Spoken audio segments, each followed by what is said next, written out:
Hi all, welcome my channel learn and earn. നമ്മുടെ ഇന്നത്തെ topic ഭൂകമ്പ തരംഗങ്ങൾ. കഴിഞ്ഞ ക്ലാസ്സിൽ നമ്മൾ ഭൂകമ്പങ്ങളാണ് പഠിച്ചത്. അപ്പോൾ ഇന്ന് നമുക്ക് ഭൂകമ്പ തരംഗങ്ങളെക്കുറിച്ച് മനസ്സിലാക്കാം. ഭൂകമ്പ തരംഗങ്ങളെ മുഖ്യമായി രണ്ടായി തരംതിരിക്കാം: ബോഡി തരംഗങ്ങൾ, ഉപരിതല തരംഗങ്ങൾ. ഭൂകമ്പ തരംഗങ്ങൾ രണ്ട് വീതം. അതേതൊക്കെയാണ്? ബോഡി തരംഗങ്ങളും ഉപരിതല തരംഗങ്ങളും. പ്രഭവ കേന്ദ്രത്തിൽ നിന്നുള്ള ഊർജ്ജമോചനത്തിൻ്റെ ഫലമായി രൂപപ്പെടുന്നത് ബോഡി തരംഗങ്ങൾ. പ്രഭവ കേന്ദ്രത്തിൽ നിന്നുള്ള ഊർജ്ജമോചനത്തിൻ്റെ ഫലമായി രൂപപ്പെടുന്നതാണ് ബോഡി തരംഗങ്ങൾ. എന്താണ് പ്രഭവ കേന്ദ്രം? പ്രഭവ കേന്ദ്രം, അതികേന്ദ്രമൊക്കെ നമ്മൾ കഴിഞ്ഞ ക്ലാസ്സിൽ പഠിച്ചതാണ്. ഭൂകമ്പങ്ങൾക്ക് കാരണമാകുന്ന ചലന കേന്ദ്രമാണെന്ത്? പ്രഭവ കേന്ദ്രം.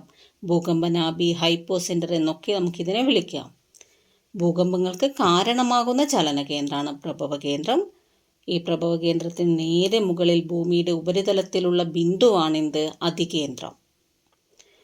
ഇപ്പോൾ നമ്മൾ പറഞ്ഞത് പ്രഭവ കേന്ദ്രത്തിൽ നിന്നുള്ള ഊർജ്ജമോചനത്തിൻ്റെ ഫലമായി രൂപപ്പെടുന്നതാണ് ബോഡി തരംഗങ്ങൾ. ഈ ബോഡി തരംഗങ്ങൾ ഭൂമിയുടെ ഉപരിതല ശിലകളുമായി പ്രതിപ്രവർത്തിച്ച് സൃഷ്ടിക്കുന്ന തരംഗങ്ങളാണ് എന്ത്? ഉപരിതല തരംഗങ്ങൾ. ഭൂകമ്പ തരംഗങ്ങൾ ബോഡി തരംഗങ്ങളും ഉപരിതല തരംഗങ്ങളും. പ്രഭവ കേന്ദ്രത്തിൽ നിന്നുള്ള ഊർജ്ജമോചനത്തിൻ്റെ ഫലമായി രൂപപ്പെടുന്നതാണ് ബോഡി തരംഗങ്ങൾ. ബോഡി തരംഗങ്ങൾ ഭൂമിയുടെ ഉപരിതല ശിലകളുമായി പ്രതിപ്രവർത്തിച്ച് സൃഷ്ടിക്കുന്ന തരംഗങ്ങളാണ്. എന്താണ്? ഭൂമിയുടെ ഉപരിതലത്തിലുള്ള ശിലകൾ, ഭൂമിയുടെ ഉപരിതലത്തിലുള്ള ശിലകളുമായി പ്രതിപ്രവർത്തിച്ച് സൃഷ്ടിക്കുന്ന തരംഗങ്ങളാണ് ഉപരിതല തരംഗങ്ങൾ. ഭൂവസ്തുക്കളുടെ സാന്ദ്രതയ്ക്കനുസരിച്ച് ഭൂകമ്പ തരംഗങ്ങളുടെ പ്രവേഗത്തിലും മാറ്റമുണ്ടാവും. ഭൂവസ്തുക്കളുടെ സാന്ദ്രതയ്ക്ക് അനുസരിച്ച്, ഭൂമിയിലെ വസ്തുക്കളുടെ സാന്ദ്രതയ്ക്ക് അനുസരിച്ച് ഭൂകമ്പ തരംഗങ്ങളുടെ എന്തിൽ മാറ്റമുണ്ടാവും? ഭൂകമ്പ തരംഗങ്ങളുടെ പ്രവേഗത്തിൽ. ഭൂവസ്തുക്കളുടെ സാന്ദ്രതയ്ക്കനുസരിച്ച് ഭൂകമ്പ തരംഗങ്ങളുടെ പ്രവേഗത്തിലും മാറ്റമുണ്ടാകുന്നു. സാന്ദ്രത കൂടിയ മാധ്യമത്തിൽ തരംഗങ്ങൾ കൂടുതൽ വേഗത്തിലും, സാന്ദ്രത കുറഞ്ഞ മാധ്യമത്തിൽ തരംഗങ്ങൾ കുറഞ്ഞ വേഗത്തിലും സഞ്ചരിക്കുന്നു. എന്താണ് പറയുന്നത്? സാന്ദ്രത കൂടിയ മാധ്യമത്തിൽ നമ്മൾ പറഞ്ഞു ഭൂവസ്തുക്കളുടെ സാന്ദ്രതയ്ക്കനുസരിച്ച് ഭൂകമ്പ തരംഗങ്ങളുടെ പ്രവേഗത്തിൽ മാറ്റമുണ്ടാവും. സാന്ദ്രത കൂടിയ മാധ്യമത്തിൽ തരംഗങ്ങൾ കൂടുതൽ വേഗത്തിലും സാന്ദ്രത കുറഞ്ഞ മാധ്യമത്തിൽ തരംഗങ്ങൾ കുറഞ്ഞ വേഗത്തിലും സഞ്ചരിക്കുന്നു. ബോഡി തരംഗങ്ങൾ രണ്ട് തരത്തിലുണ്ട്. എന്താണ് ബോഡി തരംഗങ്ങൾ? പ്രഭവ കേന്ദ്രത്തിൽ നിന്നുള്ള ഊർജ്ജമോചനത്തിൻ്റെ ഫലമായി രൂപപ്പെടുന്നത്. ബോഡി തരംഗങ്ങൾ എത്ര വിധമുണ്ട്? രണ്ട്. അതേതൊക്കെയാണ്? പി തരംഗങ്ങളും എസ് തരംഗങ്ങളും. പി തരംഗങ്ങളും എസ് തരംഗങ്ങളും. ഏറ്റവും വേഗത്തിൽ സഞ്ചരിക്കുന്നതിനാൽ ഭൂപ്രതലത്തിൽ ആദ്യം എത്തിച്ചേരുന്നത് ആരാണ്? പി തരംഗങ്ങളാണ് ഭൂപ്രതലത്തിൽ ആദ്യം എത്തിച്ചേരുക. അതെന്തുകൊണ്ടാണ്? ഏറ്റവും വേഗത്തിൽ സഞ്ചരിക്കുന്നത് കൊണ്ട്. ഈ തരംഗങ്ങളെ ആദ്യം എത്തുന്ന ഈ പി തരംഗങ്ങളെ നമുക്ക് എന്ത് വിളിക്കാം? പ്രാഥമിക തരംഗങ്ങൾ. ഈ തരംഗങ്ങളെ പ്രാഥമിക തരംഗങ്ങൾ എന്ന് വിളിക്കുന്നു. ഏറ്റവും വേഗതയേറിയ ഭൂകമ്പ തരംഗം ചോദിച്ചാൽ നമ്മൾ പറയാം പ്രാഥമിക തരംഗങ്ങൾ. അനുദൈർഘ്യ തരംഗങ്ങൾ എന്നറിയപ്പെടുന്ന ഭൂകമ്പ തരംഗങ്ങൾ ഏതാണ്? പ്രാഥമിക തരംഗങ്ങൾ. അപ്പോൾ നമ്മൾ ബോഡി തരംഗങ്ങൾ പറഞ്ഞാൽ പ്രഭവ കേന്ദ്രത്തിൽ നിന്നുള്ള ഊർജ്ജമോചനത്തിൻ്റെ ഫലമായി രൂപപ്പെടുന്നതാണ് ബോഡി തരംഗങ്ങൾ. ബോഡി തരംഗങ്ങൾ രണ്ട് തരത്തിലുണ്ട്: പി തരംഗങ്ങളും എസ് തരംഗങ്ങളും. ഏറ്റവും വേഗത്തിൽ എത്തിച്ചേരുന്ന തരംഗങ്ങളാണ് ഏത്? പി തരംഗങ്ങൾ. അതുകൊണ്ട് തന്നെ ഇതിന് പ്രാഥമിക തരംഗങ്ങൾ എന്ന് വിളിക്കും. ഇത് തന്നെയാണ് എന്ത്? അനുദൈർഘ്യ തരംഗങ്ങൾ എന്നറിയപ്പെടുന്നതും. ഇനി ഇതിൻ്റെ കമ്പനം എങ്ങനെയാണ് പറയുന്നത്? പി തരംഗങ്ങളുടെ കമ്പനം തരംഗദിശയ്ക്ക് സമാന്തരമായിട്ടാണ്. പി തരംഗങ്ങൾ പ്രാഥമിക തരംഗങ്ങൾ, പ്രാഥമിക തരംഗങ്ങൾ, പി രണ്ടു പി അല്ലേ ഫസ്റ്റിൽ കാണുന്നത്. അപ്പോൾ പി തരംഗങ്ങളുടെ കമ്പനം പി തരംഗങ്ങളുടെ കമ്പനം എങ്ങനെയാണെന്നാ പറയുന്നത്? തരംഗദിശയ്ക്ക് എന്തായിട്ടാണ്? സമാന്തരമായിട്ടാണ്. മറ്റ് തരംഗങ്ങളോ സഞ്ചാരഗതിക്ക് ലംബമായിട്ടാണ് കമ്പനം ചെയ്യുക. പി തരംഗങ്ങൾ എങ്ങനെയാണ്? തരംഗദിശയ്ക്ക് സമാന്തരമായിട്ടാണ് കമ്പനം ചെയ്യുക. അപ്പോൾ തരംഗദിശയ്ക്ക് സമാന്തരമായിട്ട് കമ്പനം ചെയ്യുന്ന തരംഗങ്ങൾ ചോദിച്ചാൽ പി തരംഗങ്ങളാണ്. മറ്റ് തരംഗങ്ങളൊക്കെ എങ്ങനെയാണ്? ലംബമായിട്ടാണ് കമ്പനം ചെയ്യുക. സീസ്മോഗ്രാഫിൽ ആദ്യം രേഖപ്പെടുത്തുന്ന ഭൂകമ്പ തരംഗം ചോദിച്ചാൽ പ്രാഥമിക തരംഗങ്ങളാണ്. സീസ്മോഗ്രാഫിൽ ആദ്യം രേഖപ്പെടുത്തുന്ന ഭൂകമ്പ തരംഗങ്ങൾ പ്രാഥമിക തരംഗങ്ങൾ. ഇത് തന്നെയാണ് അനുദൈർഘ്യ തരംഗങ്ങൾ. ഇതെങ്ങനെയാണ് സഞ്ചരിക്കുന്നത്? ഇതിൻ്റെ കമ്പനം, സഞ്ചരിക്കുന്നതല്ല പറഞ്ഞത്, കമ്പനം എങ്ങനെയാണെന്നാണ് പറഞ്ഞത്. കമ്പനം തരംഗദിശയ്ക്ക് സമാന്തരമായിട്ടാണ്. പി തരംഗങ്ങളുടെ കമ്പനം എങ്ങനെയാണെന്നാണ് പറയുന്നത്? കമ്പനം തരംഗദിശയ്ക്ക് സമാന്തരമായിട്ടാണ്. അകക്കാമ്പിലൂടെ കടന്നു പോകുന്ന ഭൂകമ്പ തരംഗങ്ങളാണ് പ്രാഥമിക തരംഗങ്ങൾ. എന്താണ്? അകക്കാമ്പിലൂടെ കടന്നു പോകുന്ന ഭൂകമ്പ തരംഗം ഏതാണ്? പ്രാഥമിക തരംഗങ്ങൾ. പ്രാഥമിക തരംഗങ്ങൾ തന്നെയാണ് അനുദൈർഘ്യ തരംഗങ്ങൾ. സീസ്മോഗ്രാഫിൽ ആദ്യം രേഖപ്പെടുത്തുന്ന ഭൂകമ്പ തരംഗം ഏതാണ്? പ്രാഥമിക തരംഗങ്ങൾ. എന്തായിരുന്നു സീസ്മോഗ്രാം നമ്മൾ പഠിച്ചു, സീസ്മോഗ്രാഫും പഠിച്ചിട്ടുണ്ട്. ഇപ്പോൾ ഇവിടെ പറഞ്ഞത് സീസ്മോഗ്രാഫാണ്. സീസ്മോഗ്രാഫ് എന്ന് പറഞ്ഞാൽ ഭൂകമ്പ തരംഗങ്ങൾ രേഖപ്പെടുത്താൻ ഉപയോഗിക്കുന്ന ഉപകരണമാണ്. ആ സീസ്മോഗ്രാഫിൽ ആദ്യം രേഖപ്പെടുത്തുന്ന ഭൂകമ്പ തരംഗമാണേത്? പ്രാഥമിക തരംഗങ്ങൾ. സീസ്മോഗ്രാം എന്തായിരുന്നു? ഭൂകമ്പ തരംഗങ്ങളുടെ ഗതിവിഗതികൾ രേഖപ്പെടുത്തുന്ന രേഖയാണ്. എന്താണ്?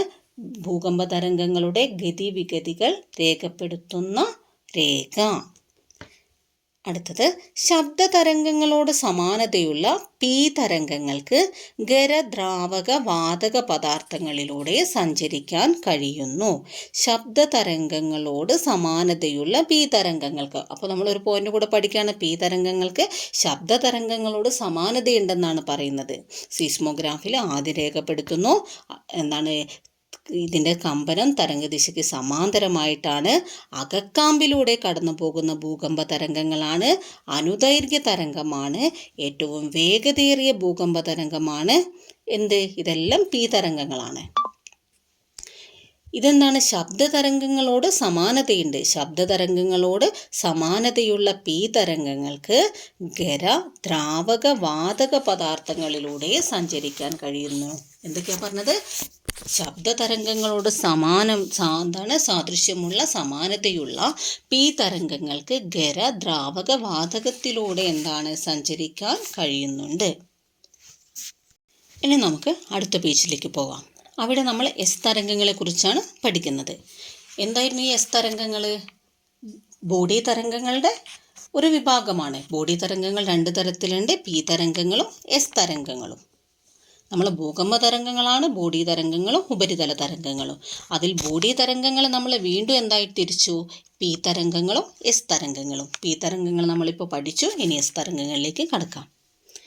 എസ് തരംഗങ്ങൾ ഉപരിതലത്തിലെത്തുന്നത് പി തരംഗങ്ങളെക്കാൾ കൂടുതൽ സമയമെടുത്തിട്ടാണ്. നമ്മൾ നേരത്തെ പറഞ്ഞല്ലേ പി തരംഗങ്ങൾക്കാണ് ഏറ്റവും വേഗത എന്ന്. അപ്പോൾ എസ് തരംഗങ്ങൾ ഉപരിതലത്തിലെത്താൻ പി തരംഗങ്ങളെക്കാൾ കൂടുതൽ സമയമെടുത്തിട്ടാണ്. ഈ തരംഗങ്ങളെ നമുക്ക് എന്ത് വിളിക്കാം? ദ്വിതീയ തരംഗങ്ങൾ അല്ലെ സെക്കൻഡറി. പ്രൈമറി വേവ്സും സെക്കൻഡറി വേവ്സും. അപ്പോൾ എസ് തരംഗങ്ങൾ ഉപരിതലത്തിലെത്തുന്നത് പി തരംഗങ്ങളെക്കാൾ കൂടുതൽ സമയമെടുത്തിട്ടാണ്. ഈ തരംഗങ്ങൾ അറിയപ്പെടുന്നത് ദ്വിതീയ തരംഗങ്ങൾ എന്നാണ്. തരംഗദിശയ്ക്ക് ലംബമായി ചലിക്കുന്ന ഭൂകമ്പ തരംഗങ്ങളാണ് ദ്വിതീയ തരംഗങ്ങൾ. തരംഗദിശയ്ക്ക് ലംബമായി, നമ്മൾ നേരത്തെ പ്രാഥമിക തരംഗങ്ങളുടെ കേസിൽ എന്താണ് പഠിച്ചത്? ഇതിൻ്റെ കമ്പനം എങ്ങനെയാണ്? തരംഗദിശയ്ക്ക് സമാന്തരമായിട്ടാണ് അല്ലേ? ഇതിൻ്റെ കമ്പനം എങ്ങനെയാണെന്ന് പറഞ്ഞാൽ തരംഗദിശയ്ക്ക് സമാന്തരമായിട്ട്. ഇവിടെയോ പറഞ്ഞത് എന്താണ്? തരംഗദിശയ്ക്ക് ലംബമായിട്ട് ചലിക്കുന്ന ഭൂകമ്പ തരംഗങ്ങൾ. ലംബമായിട്ട് ദ്വിതീയം, സമാന്തരമായിട്ട് പ്രാഥമികം, ലംബം ദ്വിതീയം. ഇതിനെ നമുക്ക് എന്തുകൂടെ വിളിക്കാം? മധ്യമ തരംഗങ്ങൾ. ദ്വിതീയ തരംഗങ്ങൾ അല്ലെങ്കിൽ മധ്യമ തരംഗങ്ങൾ എന്ന് വിളിക്കാം. തരംഗദിശയ്ക്ക് ലംബമായി ചലിക്കുന്ന ഭൂകമ്പ തരംഗങ്ങളാണ് ദ്വിതീയ തരംഗങ്ങൾ. ഭൂവൽക്കത്തിലൂടെ കടന്നു പോകുന്നു. ഭൂവൽക്കത്തിലൂടെ കടന്നു പോകുന്ന ഭൂകമ്പ തരംഗങ്ങളാണ് മാധ്യമ തരംഗങ്ങൾ അഥവാ ദ്വിതീയ തരംഗങ്ങൾ. നമ്മൾ നേരത്തെ പറഞ്ഞു പ്രാഥമിക തരംഗങ്ങൾ അകക്കാമ്പിലൂടെയാണ് കടന്നു പോകുന്നത്. എന്നാലോ ദ്വിതീയ തരംഗങ്ങൾ എന്തിലൂടെയാണ് കടന്നു പോകുന്നത്? ഭൂവൽക്കത്തിലൂടെ. ഇനിയോ ദ്രവത്തിലൂടെ സഞ്ചരിക്കാത്ത തരംഗങ്ങളാണ് മധ്യമ തരംഗങ്ങൾ. നമ്മൾ നേരത്തെ പ്രാഥമിക തരംഗങ്ങളോ ദ്രാവക വാതക പദാർത്ഥങ്ങളിലൂടെ സഞ്ചരിക്കുന്നു എന്ന് പഠിച്ചു. അപ്പോൾ എന്നാലോ മധ്യമ തരംഗങ്ങളാണ് ദ്രവത്തിലൂടെ സഞ്ചരിക്കുകയില്ല എന്നാണ് പറയുന്നത്. ഖരമാധ്യമങ്ങളിൽ കൂടി മാത്രം സഞ്ചരിക്കാൻ കഴിയുന്ന ഭൂകമ്പ തരംഗമാണേത്? എസ് തരംഗം. ഖരമാധ്യമങ്ങളിൽ കൂടി മാത്രം സഞ്ചരിക്കാൻ കഴിയുന്ന ഭൂകമ്പ തരംഗമാണേത്? എസ് തരംഗം. എസ് തരംഗങ്ങളുടെ ഈ സവിശേഷത ഭൂമിയുടെ ഉള്ളറയുടെ ഘടനയെക്കുറിച്ച് മനസ്സിലാക്കുന്നതിന് ശാസ്ത്രജ്ഞർക്ക് ഏറെ സഹായകമായി. നമ്മൾ പറഞ്ഞു മധ്യമ തരംഗങ്ങൾ അഥവാ എസ് തരംഗങ്ങൾ അല്ലെങ്കിൽ ദ്വിതീയ തരംഗങ്ങൾ ഭൂവൽക്കത്തിലൂടെ കടന്നു പോകുന്നു. പിന്നെ എന്താ പറഞ്ഞത്? ദ്രവത്തിലൂടെ സഞ്ചരിക്കുകയില്ല, ഖരമാധ്യമങ്ങളിൽ കൂടി മാത്രമാണിത് സഞ്ചരിക്കുക. അനുപ്രസ്ഥ തരംഗങ്ങൾ എന്ന പേരിൽ അറിയപ്പെടുന്ന ഭൂകമ്പ തരംഗങ്ങളാണ് ഏത്? മധ്യമ തരംഗങ്ങൾ.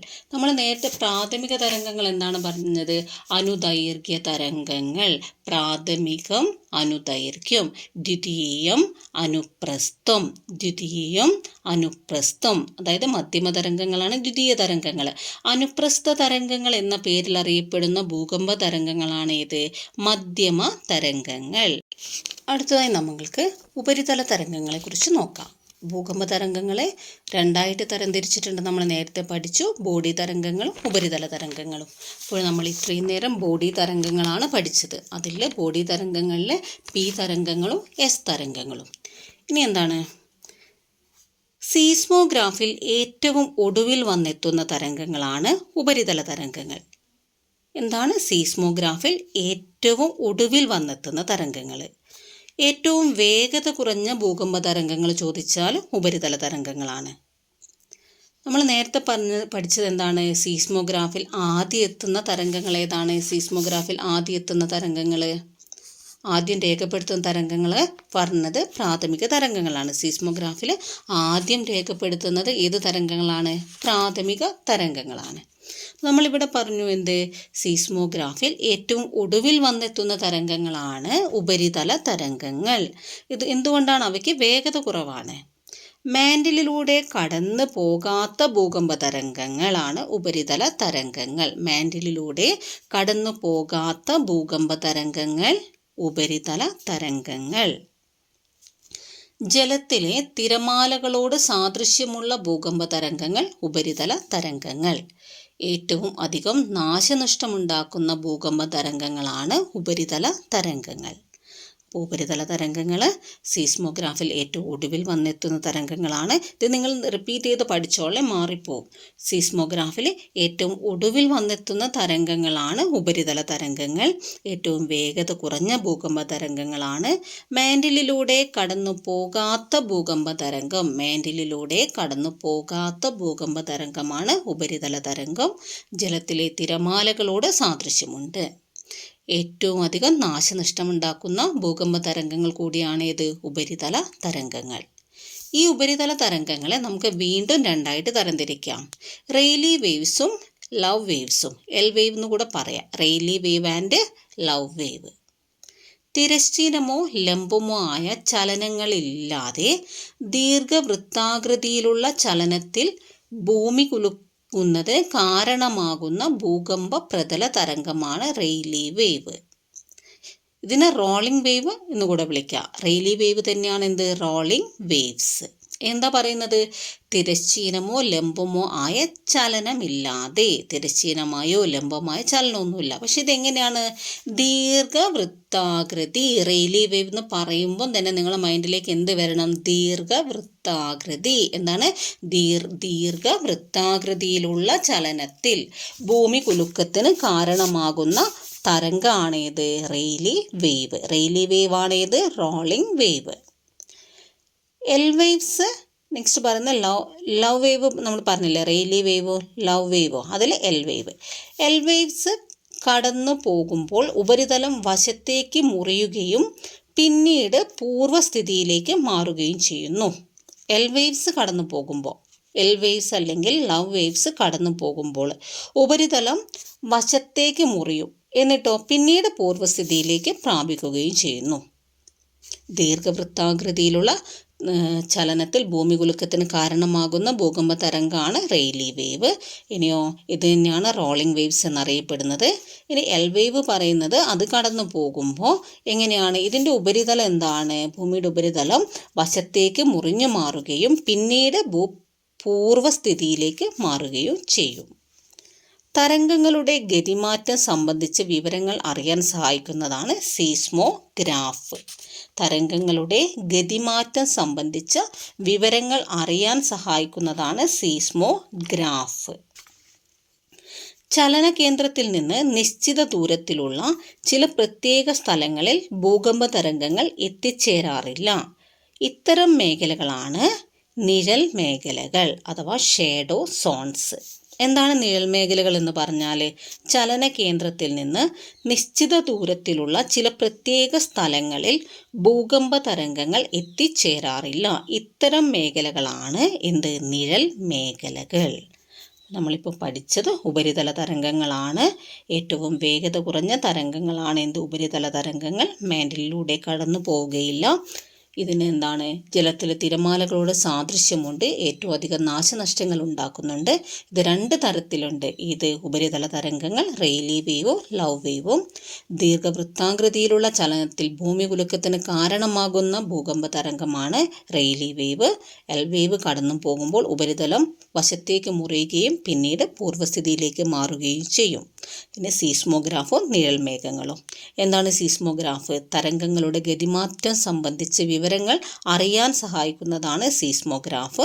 പിന്നെയോ നിഴൽമേഘങ്ങൾ എന്ന് പറഞ്ഞാൽ ചലനകേന്ദ്രത്തിൽ നിന്ന് ഒരു പ്രത്യേക ദൂരത്തിലെത്തുമ്പോൾ ചില പ്രത്യേക സ്ഥലങ്ങളിൽ ഭൂകമ്പ തരംഗങ്ങൾ എത്തിച്ചേരാറില്ല. ഇത്തരം മേഖലകളെ നമ്മൾക്ക് എന്ത് വിളിക്കാം, നിഴൽമേഘങ്ങൾ എന്ന് വിളിക്കാം.